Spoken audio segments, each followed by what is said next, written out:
Hello everyone, मैं शाहिद रज़ा और ये है हमारा शो मिर्च मसाला और हमारे गेस्ट हैं डॉक्टर सलमान एमडी। तो सलमान भाई, पहले तो अपने बारे में कुछ बताइए। मेरा नाम है सलमान अहमद और मैं अजमल खान तिब्बिया कॉलेज अलीगढ़ मुस्लिम यूनिवर्सिटी से BOMS मैंने किया है और अभी मैं MD कर रहा हूँ और मेरा कंप्लीट होने वाला है, ये अप्रैल के अंदर मुकम्मल हो जाएगा। इस बार अब 3rd ईयर है आपका? जी 3rd ईयर है, इवन मतलब करीब ही है कंप्लीट होने की। अच्छा, ये MD में ये होता है कि रिसर्च होती है, आपको एक बुक देनी पड़ती है, इस बारे में थोड़ा कुछ बताइए। मेरी रिसर्च का मैं अपने टॉपिक बता देता हूँ। टॉपिक मेरा है an analytical study of premature ejaculation in individuals of different temperament. इसका मतलब ये होता है कि अलग अलग, जैसे जो यूनानी कॉन्सेप्ट है उसके अंदर मिजाज की बात आती है। मिजाज यानी टेम्परामेंट, इसको बहुत ज़्यादा अहमियत दी गई है। इसमें 4 अलग अलग तरह के टेम्परामेंट होते हैं। तो मुझे यही देखना है कि किस टेम्परामेंट के जो पर्सन होते हैं या इंसान होते हैं उसके अंदर प्रीमेच्योर इजैकुलेशन ज़्यादा होता है। अच्छा, तो मैंने जो रिसर्च की है तकरीबन मेरी कंप्लीट ही हो गई है। अच्छा, मैंने जो रिसर्च की उसमें मैंने ये पाया है कि जो हॉट एंड ड्राई टेम्परामेंट के होते हैं, यानी जो गर्म मिजाज के लोग होते हैं, उनके अंदर प्रीमेच्योर इजैकुलेशन का जो रेशियो है वो ज़्यादा है। अच्छा, और उसके अलावा जो अलग उसके बाद आता है कोल्ड एंड मॉइस्ट जो टेम्परामेंट के होते हैं, यानी उसको हमारे टर्म में बोलते हैं बारिद रतब। ये जो मिजाज के होते हैं उनके अंदर उसके कंपेरिजन में ज़्यादा होता है। अच्छा, मतलब सबसे ज़्यादा किस में होता है? हॉट एंड ड्राई में होता है, उसके बाद कोल्ड एंड मॉइस्ट में होता है। इसके कारण क्या होते हैं, रीज़न क्या होते हैं? कारण इसके बहुत सारे हो सकते हैं, लेकिन जो मतलब इसमें जो हॉट एंड ड्राई वाले उसमें लोगों में होता है, उसका जो रीज़न बताया गया है, अगर यूनानी टर्म में बात करूं तो उसको हिद्दत बोलते हैं। हिद्दत मतलब अगर हम इंग्लिश में बात करें तो हाइपर सेंसिटिविटी बात करेंगे। अच्छा। कि इस जो मिजाज के लोग होते हैं, इस टेम्परामेंट के जो लोग होते हैं उसके अंदर हाइपर सेंसिटिविटी होती है। अच्छा, ज़्यादा उसकी वजह से। और हाँ, इसकी वजह से दूसरी बात ये होती है कि जो सीमेन होता है वो उनका पतला होता है, जिसकी वजह से भी उनके अंदर प्रीमेच्योर इजैकुलेशन ज्यादा होता है। बाकी और बहुत सारे कारण हैं, अगर आप उसकी बात करेंगे तो मैं बताऊंगा। पहले तो आप हमारे दर्शकों को ये बता दीजिए प्रीमेच्योर इजैकुलेशन होता क्या है? प्रीमेच्योर इजैकुलेशन, प्रीमेच्योर यानी पहले हो जाना, इजैकुलेट पहले हो जाना। मैं ये कह रहा हूँ कि पहले का मतलब क्या, पहले उसका मिनट या कितना, या कुछ होता है ना, मतलब कितने मिनट पहले हो जाए तो मतलब पहला माना जाएगा, प्रीमेच्योर इजैकुलेशन माना जाएगा। जैसे मैं तो उसी पे रिसर्च कर रहा हूँ, तो मैंने जो उसकी वो देखी है क्लासिकल बुक्स से देखी है या फिर इसी तरह से जो मॉडर्न मेडिसिन देखी है, तो उसके अंदर मॉडर्न मेडिसिन की मैंने बुक से देखी है, उसके अंदर मैंने यही पाया कि जो प्रीमेच्योर इजैकुलेशन है मतलब मिनिमम 1 मिनट, ठीक है। अगर 1 मिनट तक कोई अपनी वाइफ के साथ रह रहा है, ठीक है, वहां तक टिक रहा है, तो उसको क्या बोलेंगे? प्रीमेच्योर इजैकुलेशन, हाँ, उसको नहीं बोलेंगे। अगर उससे कम हो रहा है या अगर कोई अपनी वाइफ के पास या लाइफ पार्टनर के पास जा रहा है, वहां जाने से या उससे मिलने से पहले ही उसका फॉल हो जा रहा है, तो उसको हम बोलेंगे प्रीमेच्योर इजैकुलेशन। नॉर्मली लोग बात नहीं करना चाहते क्योंकि ये आप वही बोलेंगे ना, गुप्त रोग में आ जाता है। तो हालांकि इस पे बात करना बहुत जरूरी है आज की डेट में, क्योंकि अगर आप देखा जाए तो तकरीबन जो 90% लोग हैं वो इससे प्रताड़ित हैं, यानी इससे परेशान हैं, जूझ रहे हैं। अच्छा, लेकिन जूझने का रीजन क्या है? जूझने का रीजन यही है कि उसको गुप्त रोग समझ करके वो बात ही नहीं करना चाहते। किसी भी डॉक्टर से मिलना नहीं चाहते।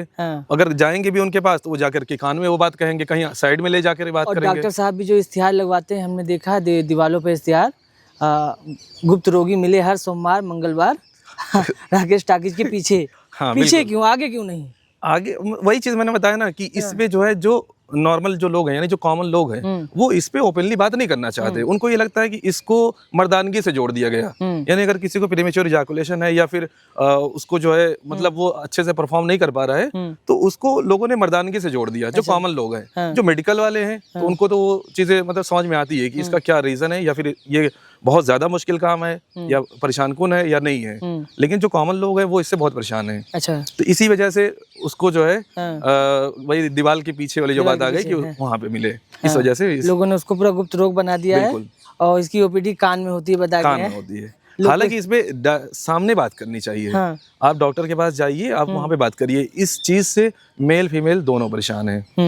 अच्छा सलमान भाई, एक समाज में एक बहुत बड़ा मिथ बना हुआ था कि अगर बच्चे नहीं हो रहे हैं तो वो महिला की वजह से है, उनको बांझ बोला जाता था, उनके साथ बहुत ज़्यादा डिस्क्रिमिनेशन किया जाता था।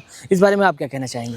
नहीं, देखिए वो तो उस टाइम का मिथ था, लेकिन मुझे लगता है कि उसके लिए औरत जिम्मेदार नहीं है सिर्फ।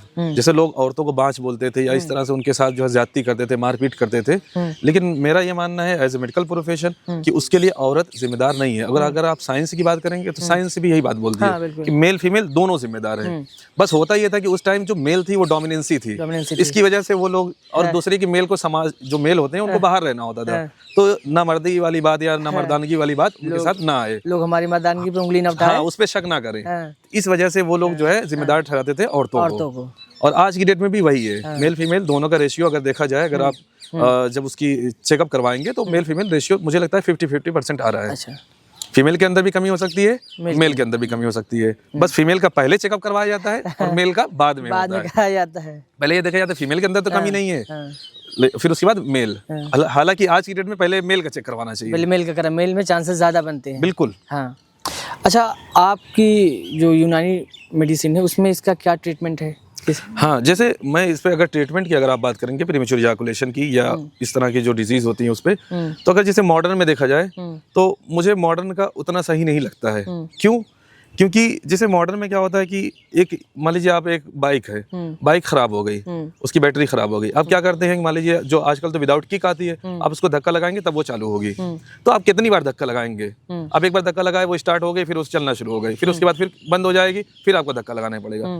तो मॉडर्न में जो मतलब आजकल जो ड्रग्स आ रही हैं वो मुझे लगता है कि यही काम कर रही हैं। अच्छा। एक इंसान पहले ही से कमजोर है, वो खत्म हुआ पड़ा है, उसको क्या करते हैं, उसको टैबलेट्स देते हैं बहुत सारे, मैं नाम नहीं लूंगा, अगर आप बोले तो मैं नाम भी ले सकता हूँ, जैसे वाइग्रा हो गए या फिर मैनफोर्स के टैबलेट आ गए, इस तरह के टैबलेट्स आते हैं। तो लोग उसको खाते हैं, खाते के बाद वो कुछ देर के लिए चलते हैं, उसके बाद फिर खराब हो जाता है। तो कितने दिनों तक वो इस्तेमाल करेंगे? जितने दिनों तक वो इस्तेमाल करेंगे, मान लीजिए 10 दिन, 1 महीना, 2 महीना, 4 महीना इस्तेमाल करेंगे, उनका जो सिस्टम है वो और खत्म हो जाएगा, बिल्कुल कोलैप्स हो जाएगा। अच्छा। बंद हो जाएगा।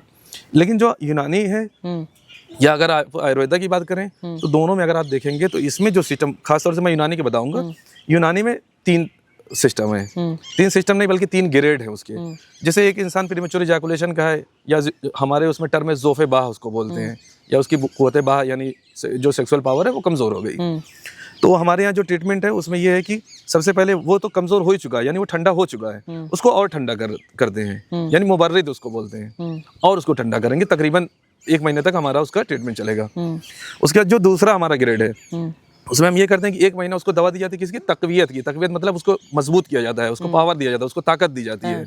फिर हमारा तीसरा जो दर्जा आता है उसमें जो है उसको तहरीक मतलब स्टिमुलेंट, मुहर्रिक, ठीक है। तो उसमें तीसरे वाले ग्रेड में हमारे यहाँ उसको मतलब स्टिमुलेंट किया जाता है, फिर उसके बाद वो अपना परफॉर्म कर सकता है। पहले हमारे यहाँ उसका जो है उसूल इलाज उसको बोलते हैं। इलाज पहले उसको रिलैक्स करेंगे, नीचे लेके आएंगे, पहले उसको रिलैक्स करेंगे, नीचे लेके आएंगे, फिर उसको मजबूत करेंगे, पावर देंगे, उसके बाद उसको स्टिमुलेट करेंगे, उसको पहुंचाएंगे। ये नहीं हमारे यहाँ की आप करें, कोई इंसान आया हुआ है एकदम लो है, आप उसको टैबलेट दिए, कुछ देर के लिए चिंगारी निकली, उसके बाद खत्म, और नीचे चला गया, खत्म हो जाएगा और खत्म हो जाएगा। तो ये सिस्टम हमारे यहाँ नहीं है। हमारे यहाँ यही बताया मैंने कि पहले उसको और वो करेंगे, रिलैक्स करेंगे, दूसरे नंबर पे उसको ताकत देंगे, तीसरे नंबर पे उसको मुहर्रिक यानी स्टिमुलेंट देंगे उसको। अच्छा, तो इसका जो ट्रीटमेंट है मतलब पूर्ण रूप से एकदम संभव है? हाँ, इसका ट्रीटमेंट बिल्कुल संभव है, बिल्कुल पॉसिबल है, मुमकिन है। बस इसमें एक चीज़ ये होती है कि जैसे बहुत सारे लोग इसका अपने अपने अकॉर्डिंग वो ट्रीटमेंट करते हैं, उसका प्रचार करते हैं। तो लेकिन मुझे लगता है कि जो ऑथेंटिक कंपनीज है उसके ज़रिए से, या जो मतलब एक तरह से ग्रेजुएट यानी जो डिग्री होल्डर है, आप उससे ट्रीटमेंट करवाएं तो ज़्यादा बेहतर रहेगा। क्योंकि अदर लोग भी ट्रीटमेंट कर रहे हैं, कोई बॉडी बिल्डिंग का काम यानी कोई जिम को चलाने वाला है वो इसका ट्रीटमेंट कर रहा है, कोई और है वो कर रहा है, ठीक है। कोई ऐसे नॉर्मली किसने 2-4 पेड़ इधर उधर देखे, जड़ी बूटी देखी, वो ट्रीटमेंट करना शुरू कर दिया, घोल के पिला दिए। हाँ, उसमें यही करते हैं कि उसके अंदर अडल्ट्रेशन यानी वो मिक्सिंग करते हैं। मिक्सिंग में मतलब जो मॉडर्न की जो दवाएं हैं जो इस तरह के स्टिमुलेंट का काम करती हैं, जैसे मैंने अभी बात की, वैग्रा हो गई, मैनफोर्स की टैबलेट हो गई, इस तरह की जो टैबलेट होती हैं इसको पीस करके उसी माजून के अंदर, उसी हर्बल मेडिसिन के अंदर उसको मिला देते हैं, मिला के दे देते हैं। तो साइड इफेक्ट भी बिल्कुल साइड इफेक्ट हो सकते हैं, रिएक्शन हो सकती है, बिल्कुल रिएक्शन भी हो सकता है, साइड इफेक्ट भी उसके आएंगे। जो साइड इफेक्ट वगैरह के आते हैं वो साइड इफेक्ट इस माजून के आएंगे या इस हर्बल मेडिसिन के आएंगे। अगर ऐसे देखा जाए, जो हमारा मतलब कराबादीन बोली जाती है उसके अंदर जो मेंशन है उसके अकॉर्डिंग अगर आप करेंगे तो वो जो है ज़्यादा इफेक्टिव होगी। अच्छा, यूनानी फार्मूलरी जो है। बहुत सारे लोग हमारे पब्लिक देख रहे होंगे, अगर उनमें से किसी को ऐसी कोई प्रॉब्लम है तो कुछ ऐसी मेडिसिन जो आप उनको बताना चाहें, प्रिस्क्राइब करना नहीं, चाहें? मुझे लगता है कि जैसे मैंने बताया ना कि जो ट्रीटमेंट होता है वो टेम्परामेंट के बेस पे होता है यूनानी का। अच्छा। मेन ये है कि वो किस मिजाज का है, तो उसी के मिजाज के अकॉर्डिंग उसको दवा दी जाती है। मान लीजिए कोई बारिद रहता है, यानी कि कोल्ड और मॉइस्ट अगर उसका है, तो उसको जो दवाएं दी जाएगी वो उसके मिजाज के अकॉर्डिंग। इसीलिए सबसे पहले जब कोई हमारे यहाँ ट्रीटमेंट के लिए आता है तो हम उसका मिजाज देखते हैं, उसका टेम्परामेंट देखते हैं, उससे कुछ सवालात होते हैं, वो पूछे जाते हैं कि हाँ भाई ये बताइए कैसे है, आपको नींद कैसे आती है, आपको जो गुस्सा कैसे आता है, आता है कि नहीं आता, ये सब चीज़ें पूछी जाती है, उससे टेम्परामेंट को हम जज करते हैं। उसकी जो डायग्नोसिस है उसके पहले मिजाज से हाँ, बनती हम है। पहले टेम्परामेंट उसका देखेंगे, उसके बाद जो है फिर हम उसके अकॉर्डिंग ट्रीटमेंट करते हैं। बाकी जैसे दवाएं हैं तो बहुत सारी दवाएं अवेलेबल है, वो हम बता सकते हैं, लेकिन ये चीज़ है कि अगर बता देंगे तो फिर पब्लिक अपने उसी से मतलब अपने बेस्ड यानी बगैर डॉक्टर के ही खाना शुरू कर सही देगी, बात है। जिसकी वजह से नुकसानात हो नुकसानात सकते भी हो हैं, सकते फायदे के बजाय नुकसान हो जाएगा। तो अगर मतलब किसी को ऐसी प्रॉब्लम है तो डॉक्टर सलमान से वो कांटेक्ट कर सकता है। कर सकते हैं, कोई मसला हाँ, नहीं है। सोशल मीडिया पे ऑन है, ठीक है, कभी भी 24/7 आप इनको मैसेज करके, इनसे कांटेक्ट करके आप इनसे बात कर सकते हैं। Thank you so much Salman भाई, आपसे बात करके बड़ा अच्छा लगा। शुक्रिया। हमें यूनानी के बारे में बहुत कुछ जानने को मिला, बहुत सारे टेम्परामेंट, मिजाज हाँ। यूनानी की दवाइयाँ काम कैसे करती हैं, खास करके सेक्स को लेकर के, जो प्रीमेच्योर एजैकुलेशन जो आपकी रिसर्च है जी। हाँ, हम चाहेंगे आपकी जो रिसर्च बहुत आगे तक जाए, लोगों को इससे बड़ा फ़ायदा मिले। बिल्कुल जी, थैंक यू सो मच।